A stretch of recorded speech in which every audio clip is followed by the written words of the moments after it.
Well, welcome everyone to another Wednesday evening Clear Mountain live stream. Today with special guests, my parents. So this is Sarah Conover down below me. Hi, Mom.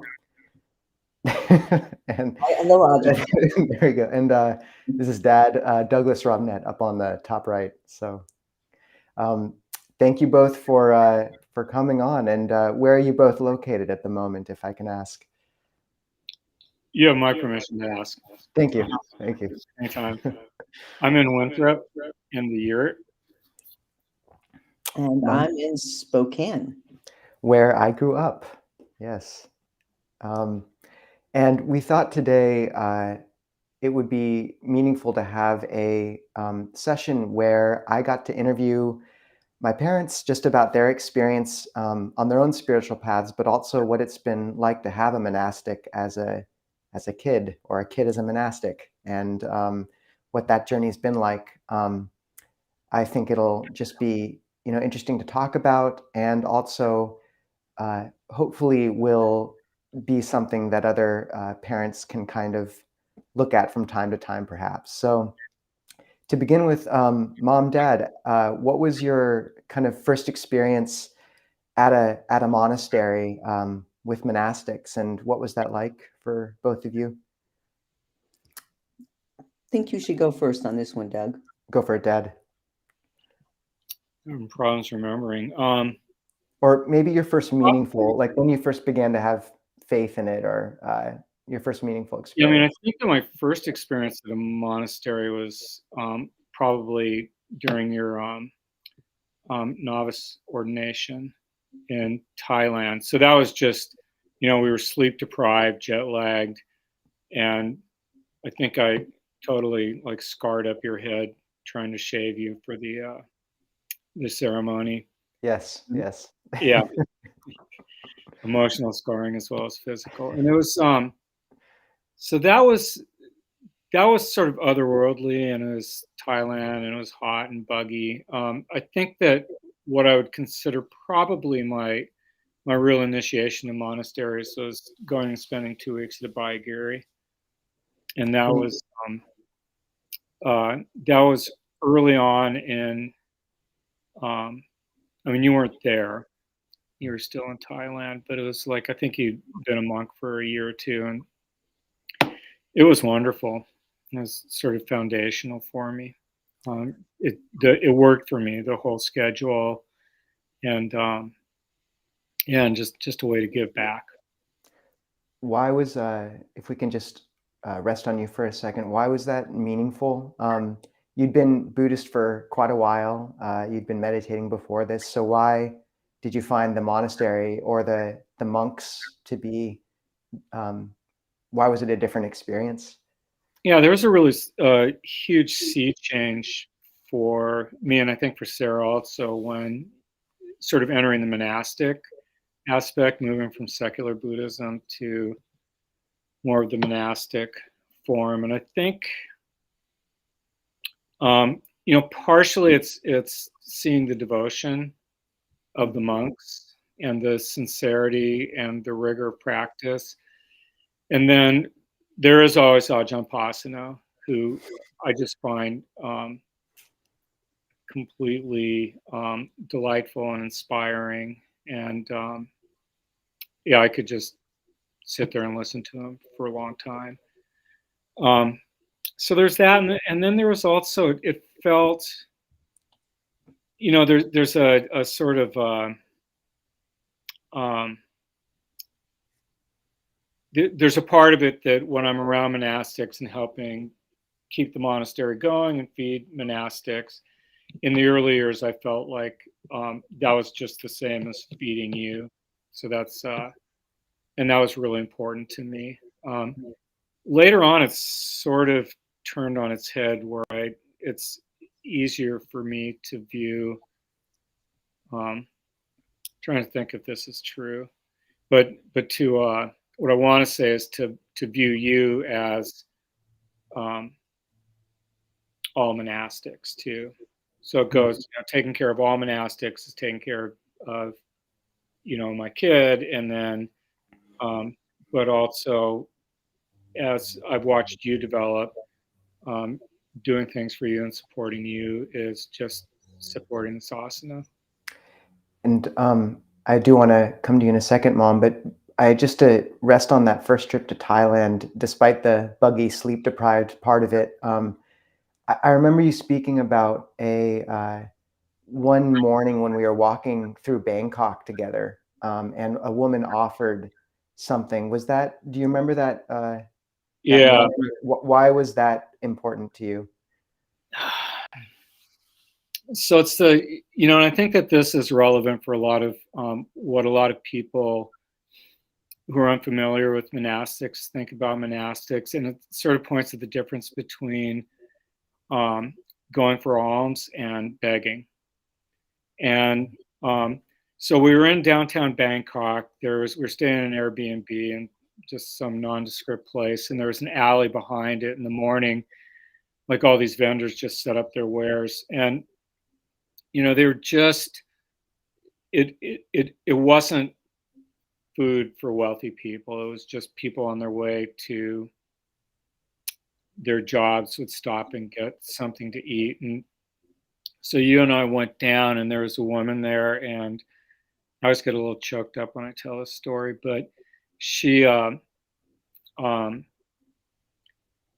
she saw you, she was just, you could just feel how meaningful it was to her, and she wouldn't let us pay, and she gave you like pretty good amount of food, and then you did a blessing for her, and she was just crying, because I don't think, I mean, my story around that is that set up in that alley where she was, she didn't have, and she probably had to work every day. She didn't have a lot of contact with monastics, and so the opportunity to offer her generosity was really profound. And it's when I realized that it's not, people offering their generosity isn't transactional in the way we usually think of it. It's not like, oh, you feed me and I'm going to bless you, and then it's all like works out that way. It was more like her heart really needed that opportunity to give, and this profound moment. And then I remember after we left that, I said, how do you handle that? People like, taking your blessings and sort of everybody bowing to you. And you said, oh, you just got to get over yourself at some point and just take it. Thank you, Dad. That's what I got to say about that. That the first trip we took together in Thailand, or maybe the second, we walked Tudong, which is sort of pilgrimage, Mom, Dad, and me up in northeast Thailand in Isan. And we'd walk through these remote villages. It'd be like this random Western monk, his mom with a flower umbrella, and the dad. And by the end, we had this joke of like, why do Thai people always look confused? Because we were just this complete anomaly in the countryside. So yeah, every time we'd walk by, they'd be like, so, and then they try and herd us back to the busy highway. So, Mom, what about you? What was your first? Well, first, if you wanted to jump in on any of those specific things Dad said, but also, yeah, when was your first kind of significant moment at a monastery or with monastics?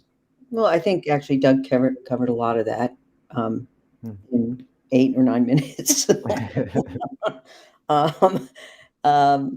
And being in a culture that, at least where we were, that seemed to have religion, Buddhism at its core was stunning, and that a street corner could turn into something sacred on the spot with a food offering and blessing, and just being around the gentleness of so many gentlemen at the monastery was very touching. Has a big impact, and you're held by it. In the American, I had different expectations when we came, back in the United States going to monastery. I had trouble at first with the Bayagiri because of pushed a little of my patriarchy buttons, and I remember just spilling my guts out to Debbie at a Bayagiri, and she said, "Yeah, it's like that. It's hard for me too sometimes." And so it took me some time to get over, the model of holding forth, of a monk holding forth. Um, I'd had enough of that in my life, but pretty soon, I made sure I went to some retreats with the Alokavahara nuns, and Ayya Tataloka, I remember, once really talked me off the ledge that things will change and things are changing slowly. And it's, and then to see, there was a special monk that we saw that used to feed fish. What was his name? Which fish feeding Ajahn monk? Tong. Ajahn Ajahn Tong. Tong, yes, Yeah, yes. so he's a pretty magical guy, and near a rubber plantation, and I almost felt like he even controlled the weather at times. He's remarkable, um, and it was very touching. We had many moments, and people were so generous to us as parents of a farang who'd, quote unquote, given our son to the sasana. Um, and when he could have many other opportunities in the United States, it was very touching all around. And yeah. And Mom, what was your I mean, your journey with me in robes has not been, it's been up and down some, and not easy always. I think routinely your last day with me, usually you'll cry a little bit. Okay. Yeah. Hard in that way. Yeah. so, Yeah. so how did you deal with what was a loss at first, maybe, and maybe still is, like, how have you kind of conceptualized what you lost when I ordained, and what has come out of that in terms of, how has that journey evolved over time? Yeah. Well, I think some of your audience knows that the moment you were born, I thought, huh, monk. So in a certain sense, it wasn't a surprise, but it's like when you have a child, how can you tell somebody what it's like to have a child? So it seemed like a great idea. Okay, they're going that way. And I didn't really know what that meant, always on the other side of the world. And I think, at first it was weird, you know, participating in our old traditions of as cultural Christians with Christmas and Thanksgiving and things like that. But because we're practitioners, we've had an overlap that I never would have guessed, that has given us a way to stay very, very close, more close than I think had you not been a monk. I think, you would have had your own life, and you would have been, um, and we would have been you would have loved us, but maybe we wouldn't have had a common overlap. And the Dhamma has given us tremendous overlap. And yeah, I feel like as it's evolved, it's not a loss. It's one of the most amazing blessings of my life. And I think that parents who aren't necessarily Buddhist practitioners will find, if they're patient, they will see their monastic, male or female, blossom into something gentle, that nobody could have imagined. I didn't know what it would look like as you evolved, and I didn't know that it would actually give us an arena to always be able to talk, to talk about our hearts. And that's not always the case with others. And I know that was hard for some of your relatives, who thought you had run away to the other side of the world. You did. I did. But you did. But you came back. And what they've seen, and that funny question of, like, well, what's he doing for the world? Do you ask that of a minister? it's pretty obvious. Um, um, and they've seen it over time. They've seen the unfolding, and yeah. Thank you, Mom. I think the other thing for parents and family members and friends to just little stories. Last time you were here in Winthrop, you saw your old friend from high school, Peter, who I think was feeling a sense of loss. And after you spent a couple days with him, he was like, "Yep, it's still Nate. It's Nisabho Nate." So, anyways, it's not like you disappear, or like who you are completely disappears. It's just, Yeah, and also I want to say that the family gatherings, um, it's Thanksgiving is kind of ridiculous. You have to eat early, and the rest of us, I get a soda during the evening, I yeah. think. But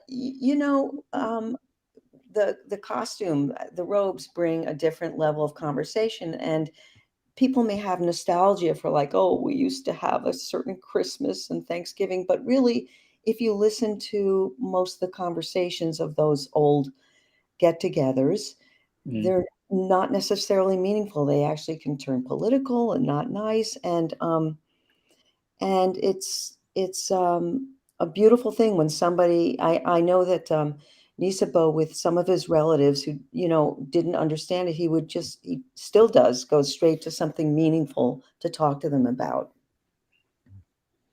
Thank you, Mom. Hmm. Dad, what are your thoughts for what's been your journey with what's been lost, and what would you or gained, and what would you tell to a non-Buddhist parent dealing with either a child just going in deep to this whole Buddhism thing, or even ordaining? I'm not sure I can add much to what Sarah said. I think Sarah mentioned patience, and I think wait, see, it's like being a monastic. What I've watched is you polishing your goodness, and I've seen it with a lot of other monastics too. And it's just really hard to argue with that. And uh, and I think that it's going to be hard. When I dropped you off at the airport to go to Thailand, I really don't cry much, but that was one of the times. And then after our first time in Thailand, I went when we were flying back home, I went into the airplane bathroom and just sobbed, which is also not something I usually do. So there've been some hard times, but um, I don't think I have any loss at all. Just huge gain, and especially in the last. I mean, there's gain with you and who you become and what you're doing, but also with the Seattle, the Clear Mountaineers is like such a huge gain. I feel like there's just this, there's a really deep, meaningful community there that Yeah. just blossomed, and I really want that to go out loud and clear. That might be one of the Yes. most valuable things in both Sarah's and my life Yep. is. We're held by it, and they hold you. You hold. You're maybe a light to. um, we hold each other, and it's what an amazing thing for us as we age and have we're all sort of steering to the same North Star.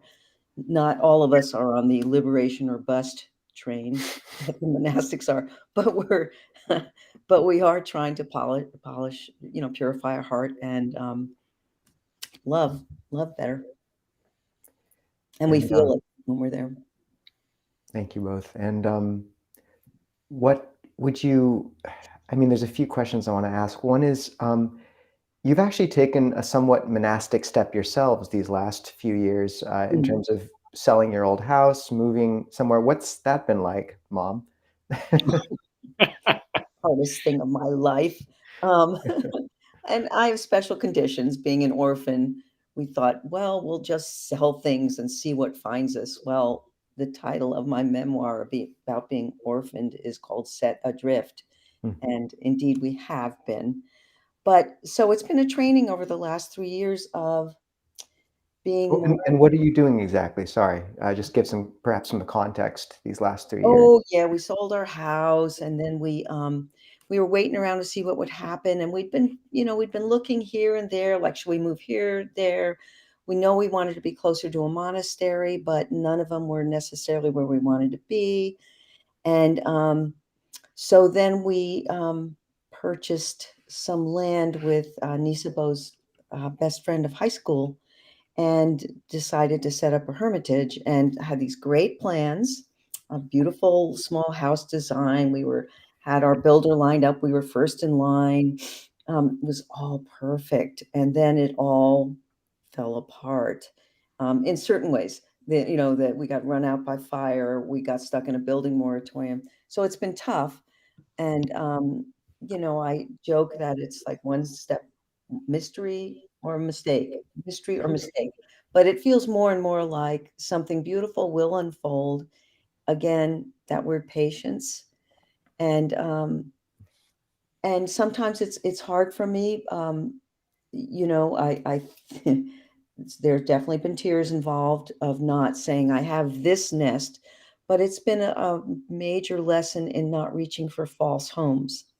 There's only, I think most of us think home is a particular building, but we have this beautiful community we're cultivating, and it sounds so cliche, but really home might be in the heart.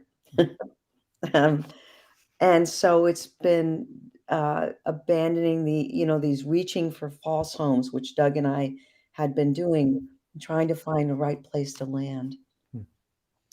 And to give a little more context, also the Hermitage, which you both abandoned the Spokane home for, is in part aligned with a dharmic purpose, in the sense of hoping to have a few huts where monastics and lay people could stay and practice to some extent. That's correct. Yeah. Sorry, I didn't give that. No, it's okay. But it's rough. It's taken longer, right, Doug? It's taken longer, and there's patience and hard work in that, and so much for plans always. The way you I think. think we've each found a little bit of equanimity in not trusting planning anymore. Mhm. Like, what's going to unfold just seems to be happening. And we can make all these plans, but you're just going to get knocked down. And so yeah, there's letting go of that is kind of liberating. And I'm Why not saying why you totally let go of it, but mostly. why was this plan more meaningful to you than kind of doing a kind of standard retirement? I mean, you cut short your career by a few years. You lost a decent amount of retirement by doing that. Why? I think you've had many friends ask you this as well. You go, Doug.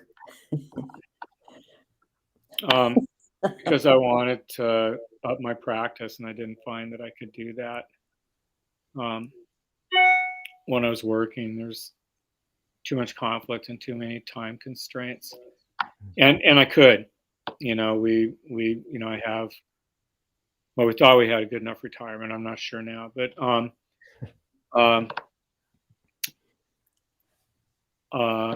what was the question again? Well, also when Doug retired, there he was at home doing finances and running errands, and that is not a life. And so he was probably more of the initiator of, let's sell the home and see what happens. In my defense, I'm really good at running errands. Truly. But yeah, it was soul withering. So we wanted to do something that was meaningful. We also really wanted to live in community, and with a combination of a hermitage where we could have a place to support monastics, but also as like a sneaky way to be around monastics, so we could yeah, and the other half get lots of wisdom, and then also with the two other young couples here, which is really starting to blossom. Community feels like home. to me. Clear Mountain feels like home, and some of the other communities we have feel like home. And we hope to have be able to, purchase something near wherever Clear Mountain ends up, so we can be in both places. We're working on that. We're working Yep. on it, Mom. Yep. More patience on our part. Treading water, patience. I hear property in Seattle is pretty affordable, so. Oh, yeah. What? Fourth precept. So, one thing I wanted to ask you too is, for people trying to figure out how to be a couple while both practicing, and to find that mix of seclusion, because there are real sea changes that happen internally in your life when you start to really dedicate yourself to this path. So, what thoughts would you have for couples who are trying to, support each other in their practice? What changes would they have to make, maybe, or should consider compared to their past relationship, etc.? Well, you'll notice we're in two places right now. So we have a little bit of we are able to do that. I think that both being the Dharma gives you the absolute best tools you can have for a relationship. The seclusion part you have to figure out as time goes on, but you bring in all your tools of compassion, looking at the other person's conditioning, and unstore the thing that happens with couples often is you start storing them up. You always do this. You never do that. And you have to continually unstory and keep it fresh.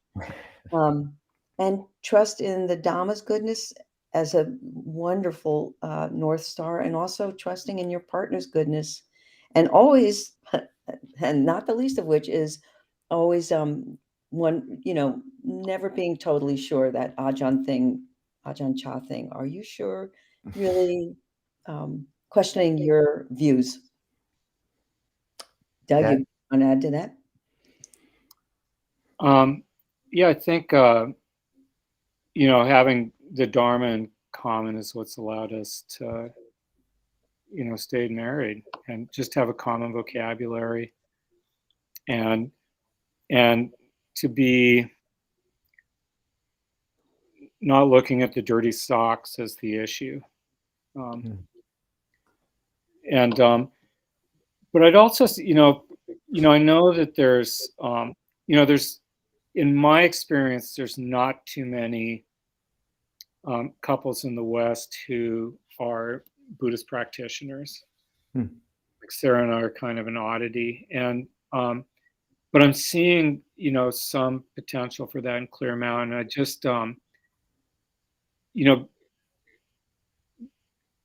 going forth and taking on robes isn't the only path to like a really strong practice. And I think that in a relationship where both parts of the relationship are committed, you sort of, it's like leapfrogging off of each other. It's just, it's really been another one of the huge blessings in my life is having, Sarah as my partner in this. Kalyana Mita, we hope, a spiritual friend. Yep. Yeah. And one thing also is, Mom, how have you been able to, what advice would you have for people struggling to, when encountering a almost completely male institution, which does fall into kind of dynamics that a lot of women have worked with for a long time and had difficulty with. You have seemed to come to like a measure of peace around it, and have a lot of faith and a lot of monk teachers. But what thoughts would you have for someone working with that? A couple things. One is I have a theory that the older monastics in the Thai forest tradition have been waiting for younger monastics to come along and start changing things, which I feel like you're doing. And And to get to know the bhikkhunis that are out there and support them. I was, on the board of Alliance for Bhikkhunis for a while, and they're needing more volunteers right now. But actually, I think a lot of people stepped up. Also, go to Shervasti Abbey if you want to see a really vibrant community of almost all women. Now there's 3 or 4 men. It's there. That's very inspiring. And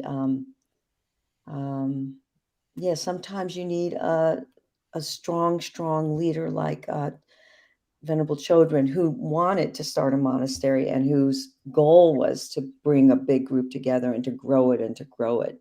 And I'm not sure that that is the same for the Thai forest women, the ones that have drawn close. It might be part of the practice being different, but yeah, In things terms of wanting to start a large monastery. a large training monastery Yes. while keeping your sanity. Yeah, yeah. Not too many people could pull that off, and I think Venerable Chodron is one of those rare people. Dad, do you have any thoughts on that? Can I ask you a question? No. Do you have any thoughts on the?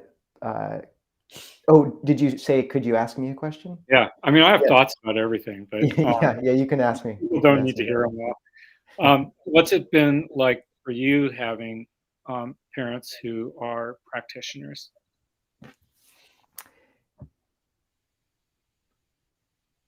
Yeah, it really is interesting to watch people navigate this, and we aren't just speaking about. I didn't want this interview just for children and parents who are dealing with a kid going off to ordain, but even a kid going to the monastery more. I mean, we can look a lot like a cult from the outside, and it can really, people think they're losing their kid, and I think there's that real moment of tension initially when someone's moving towards going deeper into a monastery where they think there's a trade-off. Either I'm pulling away from my parents, from my relatives, from my friends, but it's counterbalanced by this thing I feel like I need to do. And it's just a false equation because what you see over time is, yes, like the goodness of ordination or of practice, just going to a monastery, really does flow backwards to the people you love, even if they initially don't understand at first. Almost 100% of monastic parents, even if they aren't Buddhist, eventually become quite supportive. And I think it's because it's hard to deny that the goodness you see happening in a child who's really dedicating themselves to something meaningful. And so just I think it's so important to, when you're balancing that equation of like how deep or how far do I go to a monastery, or how deep do I go into this practice, to not think of it as a win-lose at all. It just, sometimes the benefits take a while to come around, and I that's just been played out in Technicolor with you both, because our relationship has strengthened. We do have a common vocabulary, and there's a real ability to connect on a deep level, which I think we touched on before I was a monastic. But it's right there now, because what else are we going to talk about, so it's been really beautiful, and yeah, and you just see the Dharma work on people. I've seen it in both of you. Yeah, Mom, what were you going to say? Well, I also don't want to underplay the fact that filial piety is it's a very strong ethic in monasticism, and it's not necessarily in our culture at all. Mm. And to feel respected in that way and taken care of in that way it's a beautiful thing. Thank you both. Well, gosh, I think if people want to type some questions in the live stream, you're welcome to, but we have a little bit longer right now. One thing I did want to ask you both is, what have been one or two of the most meaningful interactions you've had with a monastic teacher? I know you mentioned Ajahn Tong, Longpo Pasano, Longpo Anan. You've definitely been around quite a few, Ayananda Bodhi, etc., Venerable Children. So, yeah, can you bring out any certain moments which really struck you or stayed with you? You want to go first, Doug? No, you go first. No, I'm thinking. um, Venerable Chodron, even though it's not my practice, Tibetan Buddhism, we've been very supportive of the Abbey for over 20 years. And she says things to me that take me about 3 years to kind of get. They stick with me. Like one time when we had her at our lake place and I was working on my memoir and I had a whole wall of things about the memoir, she just said, "What's this really about?" Another very poignant part for me was Ajahn Karunadamo. When I did a cold turkey getting off antidepressants, and I was at a Bayagiri, and I couldn't stop crying. And I thought, well, whatever. I'm going to tea time and see I what remember that. Yes. see what he does with me. And he said two things. He said two really important things. One was that my grief over not seeing you as much as I wanted was good practice for loss. But more than that, he said, if you give whatever you're going through just lots of space, it becomes much, much, much smaller. Yeah. Thank you, Mom. Dad? First, I want to answer Joseph's question, and that is that, we were Buddhists before Ajahn Nisabho ordained. And actually, I would like you to speak to that in a second. I'd love to actually ask you about your journeys into Buddhism. Okay, that means I have to make my answer quick. No.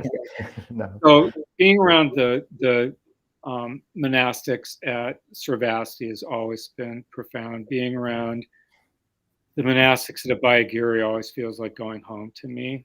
Like I'm just so comfortable there. And then there was the time we got to Upatak, Ajahn Suchito. Yeah. Days, and that one just took me to my knees. I mean, he just every motion of his is like this being from somewhere else. It's like he has to draw himself back into the normal world in order to talk with you. That's what it felt like. But there was no next in his step. I'd never been around someone that had no next in his step. And also, he was the first person. We asked him, what feels like home to you, Ajahn Suchito? And he was like, that's the most strange question everyone's ever asked me. So it was our first kind of like, home might not be a place. Thank you both. So with Joseph, there's a great question from Ian. Well, Joseph had a question. Actually, yeah, those are both good questions. So we have enough time for both. So first, what were your paths to Buddhism? Both of you are. Sarah, you better cover this one. Okay, and I don't see the other question. I was a religious studies. I was a religious studies major and was very disappointed in all my religion professors that they weren't more inspiring people. And, in terms of like, doesn't that make you, I kind of thought it would sort of transform them in a way. And it was when I was trekking in Nepal that I was trekking alone and met a Tibetan monk who gave me a smile that was the most radiant and free thing I'd ever seen on anyone's face. And I thought, that's my compass. And then when we were in the Bay Area looking around for how are we going to raise the kids? What do we, Doug was a philosophy major. I was religious studies. And I went to Spirit Rock one night after we had kind of done the whole circuit in the Bay Area. And I came back, and Jack Kornfield was teaching. Way too good a storyteller, but he admits it. And I came back and I said, I think I found what we were looking for. And after that, we stayed with it. What was it about it that made it feel like it was what you were looking for? It was a praxis, not necessarily a dogma, and leading forward with investigation and heart. Nobody was telling me how it was, and yeah. Thank you, Mom. Same. All right. So yeah, do I have siblings? If so, what's their take on it? Some people know you even though they're not Buddhist by name, or have the same vocabulary in that realm. And my sister was that way. She visited me in Thailand, and she's really fun. And I think the monastery was not her ideal place to spend time in Thailand. But she did come away and say, it was like seeing an endangered species in its natural habitat about me, and she got me around that. And so it's interesting. Yeah, sometimes there are family dynamics, and yet I feel like my sister, at a deep level, really does get me, and we have really wonderful conversations when we get the chance. So that's worth a lot. She did figure out quite quickly that I can't receive food unless she actually hands it to me. So she would like put a chocolate bar like right in front of me, but not actually hand it to me. Or a milkshake. Yeah, no, she's very good. She's very good. She's very funny about it. Yeah. And it makes me think, karma is a real thing. Like for me, we are living out this longer story, and we each have parts of it that kids are born loaded, and we each have parts of it that it's hard to fathom, but you gotta live that out. And she's a great person. She's the most fun person in the universe. Really fun. The person has more fun in samsara than anyone I know. One thing I just wanted to bring up quickly is Rick in the chat mentioned how his family's had tension around his own path. And I just want to point out also there is a sutta called the Akankeya Sutta, and it's if a bhikkhu should wish, and if a bhikkhu should wish that they're one of the things it says is that if one wishes that their parents or relatives, after passing away, recall them with faith, then they should fulfill the precepts, not neglect meditation, etc. And for me, that's always really been an indication by the Buddha that even if someone's conditioning and personality, like people in your family, you might be mentioning Rick, don't understand at this moment what you're doing,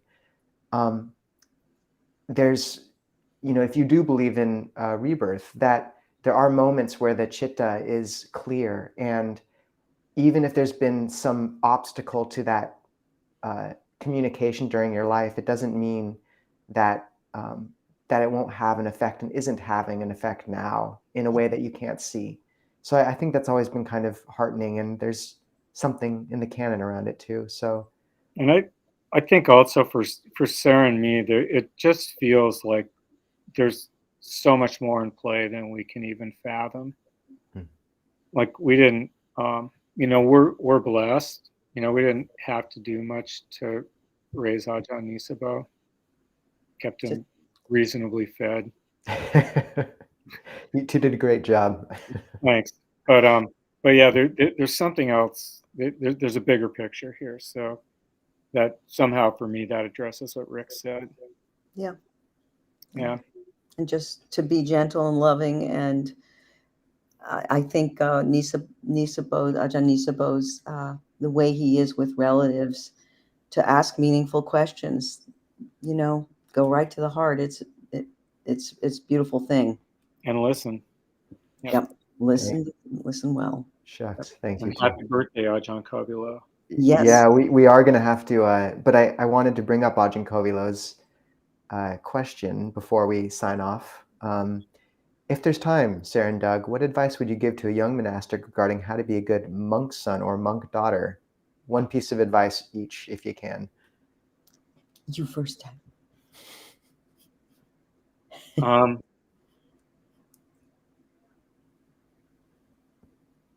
I would say realize that your parents and family members can probably be more of a challenge to your equanimity than any other force in the universe, and just give yourself some leeway there. Mom? That's a good one. Yeah. Let me just think about that. Just that the respect, the filial piety that we don't. It's not exactly a currency in our culture, and it is a beautiful thing that is hard to mistake as anything else. So respect and gentleness, and let them know that you have their best at heart. Well, I love you both. It's been great having you. Come on and meet everyone. And yes, a big happy birthday to Ajahn Kovilo today. I don't know what we do. Let's wave to him. I think he's watching. Okay. So as to Almost like a gift. so we, as people know, generally on Wednesdays we'll all join on Zoom. Now I'll paste the link into the chat, and those who don't have access to the chat for whatever reason, just go to clearmountainmonastery.org and you'll see the link to the Wednesday evening live stream and Zoom there. And for those of you in Seattle, just keep an eye out for the parents. They'll be popping up soon enough. I hope so. And Mom, Dad, love you both. You. Okay. See you in the Zoom room. See you in the Zoom room.